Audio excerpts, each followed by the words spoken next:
신앙생활은 잘해야 하는 것 아닌가요?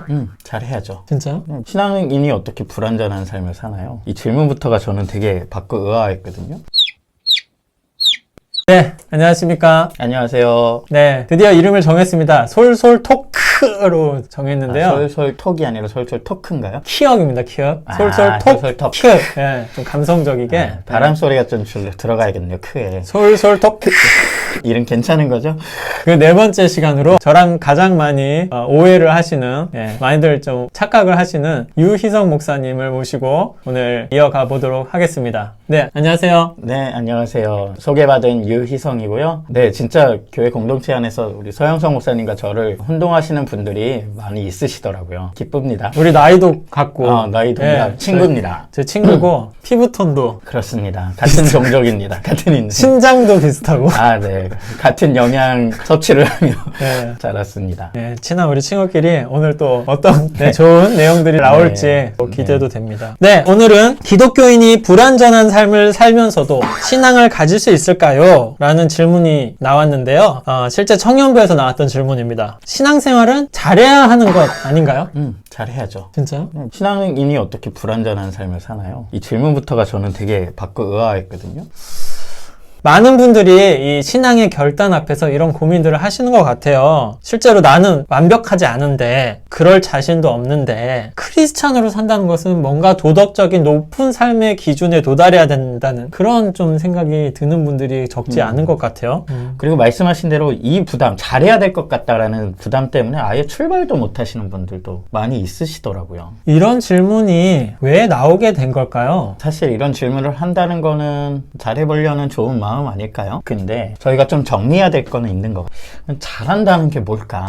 뭘 잘해야 되나요? 신앙생활에. 그래서 기도 잘하고, 기도를 잘한다는 건 말씀. 기도를 많이 하는 걸까요? 기도도 많이 해야 될 것 같고, 예배 잘 참석하고, 예배 잘 가고. 빠지지 않고, 성경 말씀 순종하고, 음. 교회 지도자 말씀 잘 듣고. 네네네.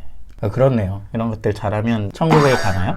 천국은 이미 그거 상관없지 않나요? 그럼 왜 잘하려고 하시는 건가요? 그래서 잘해야 될 것 같은데. 그러니까요. 우리가 이렇게 이게 잘 정리되어 있지 않아요. 예를 들어서 제가 대학생활 때 기독교 공동체 활동을 하는데 거기서 제가 잘하는 것들이 있었어요. 어떤 제가 이래 보여도 좀 그림을 좀 그리거든요. 네. 그림 잘 그리시죠. 그래서 어떤 행사가 있을 때마다 데코레이션들을 꾸미고 글씨를 만들고 막 이런 것들을 처음에는 공동체를 섬기는 마음으로 만들기 시작했는데 어느 순간 보니까 제가 그것을 함으로써 제가 공동체에서 뭔가 인정받고 용납받고 저의 포지션이 생기더라고요. 그러니까 제가 나중에는 제가 잘하는 것에 너무 매이는 거예요. 그리고 누군가가 그걸 대신하려고 할 때 제가 하지 말라고 이건 내 거라고 하는 저의 모습들을 발견했어요. 그게 어느 순간 보니까 내가 잘하려고 했던 것, 원래는 사랑하고 수고하고 섬기려고 했던 것들이 제 경쟁력이 되고 저의 정체성이 되고 그것이 저를 지키는데 사용되고 있더라고요. 근데 그런 것들이 나를 지킨다, 그것들이 나를 말해준다는 거, 이게 우리가 속는 최고의 거짓말 중 하나인 거. 그러면 성경에서는 과연 뭐라고 말씀하신지, 예수님도 이렇게 완벽하지 않아도 된다는 이야기를 하신 적이 있어요, 성경에? 예수님이 말하는 하나님 나라, 그리고 예수님이 보여주신 하나님 나라는 우리가 생각하는 좋은 거, 높은 거, 큰 거, 이런 것들에 대해서 굉장히 우리를 혼란케 하는 말씀을 자꾸 하세요. 예를 들어 한 바리새인, 굉장히 그 시대에 경건했던 종교인이 자신의 경건함을 감사하면서 기도를 합니다. 하나님, 내가 기도 많이 하게 해주셔서, 내가 큐티를 길게 쓰게 해주셔서 감사하고 그러고 있어요. 근데 옆에 사람들에게 사랑받지 못했던 이런 세리라는 당시에 세금을 거두던 사람이 막 슬퍼하면서, 하나님, 저는 죄인입니다. 제가 하나님께 나아갈 수 없습니다. 라면서 기도를 하고 있었어요. 하나님은 누구의 기도를 들으실까요? 예수님의 말씀은 바로 이 세리의 기도가 진짜 기도라는. 그러니까 예수님은, 그리고 성경은, 하나님 나라는 우리가 생각하는 크기와 높이 다 우리가 말하는 선하다는 것, 우리가 좋은 거라고 말하는 개념을 완전히 박살내고 혼란스럽게 하고, 그래서 성경은 무언가를 잘하는 사람을 찾는 것이 아니라 자신의 부족을 아는 사람을 오히려 찾는, 오히려 우리에게 필요한 건 하나님이 필요합니다 라는 이 고백, 이게 최고의 예배이고 하나님이 기다리시는 고백 아닐까. 오히려 제가 이걸 잘합니다가 아니라 이걸 할 수가 없습니다, 저는 부족한 사람입니다, 이게 성경이 말하는 좋은 거 생각합니다. 그러니까 하나님께서 구약에서 내가 완전하니 너희도 완전하라, 이런 말씀들도 기억이 나는데, 완전해야 된다는 강박이 좀 있는 것 같기는 해요. 그런데 기독교는 완전성을 추구하는 종교가 아니라 진실함을 추구하는 종교라고 생각을 하거든요. 이 완전성이라는 것은 우리가 생각하는 어떤 절대 기준들이 부합하는 해야 될 것 같은 것이라면, 기독교는 우리의 진실함, 우리가 있는 이 처지 그대로 우리의 연약함, 그 솔직함을 가지고 하나님께 나아가는 것, 그것을 하나님께서는 더 기뻐 받으신다는 생각이 듭니다. 저는 그런 비유를 많이 들기도 해요. 이게 이 등산에서 산 정상에 오르는 게 목표인데, 등산길도 한 걸음부터 그 첫 발을 뛰는 것도 등산이잖아요. 그런데 이런 생각이 드는 거죠. 큰 에베레스트 산, 아니면 뭐 북한산이라도 정상에 오르려면 단 한숨이 올라가야 될 것 같은, 정상부터 보고 있는 거죠. 정상부터 보고 있고, 그리고 정상부터 보니까 지금 한 발을 뛸 엄두조차 나지가 않는 거예요. 그런데 첫 발을 뜀으로 인해서 그 과정들이 경치도 보고, 나무도 보고, 호흡도 하고, 상쾌한 공기도 마시고, 오가는 사람들도 만나면서 그 과정 속에서 또 즐길 수 있는 것이 있다고 생각을 해요. 그래서 등산의 묘미는 정상만으로 오르는 것이 아니라 첫 발을 띄는 것도 포함이 된다는 것을 꼭 말씀드리고 싶어요. 저도 저는 영화 보러 갈 때 영화 정보를 미리 좀 찾아보는 편이세요? 성성. 저는 안 찾아봅니다.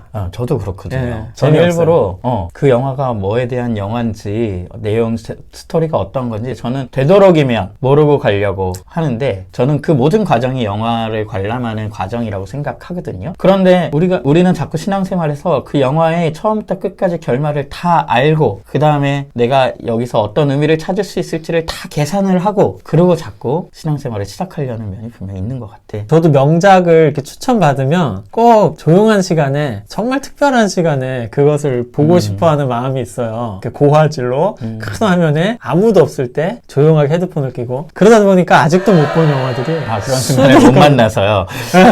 네네. 추천받은 게 많은데 아직도 못 보고 있어요. 되게 마음이 아프네요. 시작조차 못하고 있는 영화들이 너무나도 많아요. 네. 네. 일단 봐야 되는군요. 어떻게든 좀 봐야 되는데, 네. 성경에 이 구절이 참 저한테는 의미 있게 다가왔는데요. 고린도후서 4장 7절에 그 예수 그리스도의 그 보물을 질그릇에 담았다고 얘기를 해요. 질그릇이 어떤 그릇이에요? 뭐 별로 좋지 않은 그릇이겠죠. 그런 연약한 우리 같은 존재에 예수님과 그 예수와 하나님 나라라는 그 값진 보물이 우리 안에 담겨졌다는 것이 기쁜 소식. 이것이 바로 복음인 것 같아요. 바울도 그렇게 고백을 했거든요. 그래서 마음이 원하나 육신이 약해서 안 되겠습니다가 아니라, 우리는 마음이 원하기 때문에 부족한 육체일지라도 따라갈 수 있다라고, 부족해도 괜찮다. 괜찮다라고 생각해 주셨으면 좋을 것 같아요. 근데 저도 진짜 세례교육하면서 세례자들에게 우리 공동체의 가장 중요한 교육 포인트 중 하나가, 이 세례라는 것이 신앙의 첫걸음이라는 거거든요. 부족해도 괜찮습니다. 지금 여러분의 믿음, 여러분의 확신, 여러분의 어떤 결심이 부족해도 괜찮습니다. 그냥 첫걸음을 내딛으세요 라는 이야기를 해드리거든요. 혹시 도움이 될 만한 책 같은 것이 있으면? 네, 좋아하는 책 중에 하나인데요. 도널드 맥컬러라는 분이 쓴 모자람의 위안이라는 책이에요. 여기 보면은 우리의 삶에 있어서 연약함들에 대해서 항목별로 써놨어요. 근데 그것들이 오히려 우리가 잘해서가 아니라 우리가 못하기 때문에, 우리가 거기서 넘어지기 때문에, 우리가 부족하기 때문에 알게 되는 것들, 그리고 우리가 성장할 수 있는 것들, 우리가 누리게 되는 귀한 은혜들을 잘 풀어서 써놓으셔서, 여러분들이 이런 책들을 한번 읽어보시면서 나만 이런 게 아니구나 라는 위로도 좀 받으시고, 그리고 오히려 내가 연약했을 때, 내가 잘 못해서 얻는 은혜라는 것이 분명히 있구나, 많이 크구나 라는 걸 좀 경험해 보셨으면 좋겠는데요. 또 하나 소개해드리고 싶은 책이 있는데, 헨리 나우엔이 쓴 나이가 든다는 것. 이건 굉장히 사진도 많고 여러분들이 좋아하시는 글이 많지 않은 그런 책입니다. 그런데 나이가 든다는 것을, 우리 현대사회는 정말 이거를 좀 불행한 일, 극복하고 싶은 일, 서글픈 일로 자꾸 여기는 것 같은데, 이 책은 그것이 아니라 우리 인생에 정말 나이 든다는 것이 왜 축복인지를 말해주는, 그러니까 우리 인생은 생각보다요, 우리가 완전해서 누리는 은혜가 아니라 우리가 불완전해서, 연약해서, 나이가 들어가서 우리는 은혜가 더 큰 것 같습니다. 좋은 책 소개해 주셨네요. 네. 끝에 책 들으면서 이명웅 씨의 노래가 생각나네요. 이명웅 씨 노래 아니죠? 노사연 씨의 노래, 2년 끝부분. 우린 늙어가는 것이 아니라 조금씩 익어가는 겁니다. 네. 바이브레이션이 더 늘려다가 네. 이 정도로 하겠습니다. 좀 간략하게 요약을 하면서 좀 마무리를 했으면 좋겠는데요. 저는 등산 얘기를 드렸어요. 그 첫 발이 끝발이 아니라는 것을 좀 말씀드리고 싶어요. 등산의 첫 발 내딛는 거, 거기에 그 작은 한 걸음, 거기 작은 용기 내신다면 그 한 걸음이 두 걸음이 되고 세 걸음이 되고 나중에는 그렇게 올라가는 그 과정에서 또 누릴 수 있는 많은 유익들이 있을 거라고 생각이 듭니다. 네, 저도 정리해서 말씀드리자면은 우리의 목표는 강해지는 게 아닌 것 같아요. 우리의 신앙의 목표는 강해지는 것이 아니라 더 강한 하나님께 더 매이게 되는 것. 그게 우리의 여정이란 생각이 들고요. 실제로 부유한 것보다 가난한 곳에서 누리는 은혜가 더 클 때가 있고요. 분명 거기서만 보이는 풍경이란 것이 있고요. 강할 때보다 연약할 때만 누릴 수 있고 할 수 있는 일들이 분명 있습니다. 그래서 우리에게 주어진 자리가 최선이라고 선함이라고 믿으면서 여러분들이 여러분 됨으로 하나님과 더 많이 관계를 맺으시고 정말 하나님이 여러분을 품어주시는 그 손, 사랑 안에서 여러분답게 걸어가시면 좋겠습니다. 솔직한 질문에 솔직한 답변을 드리는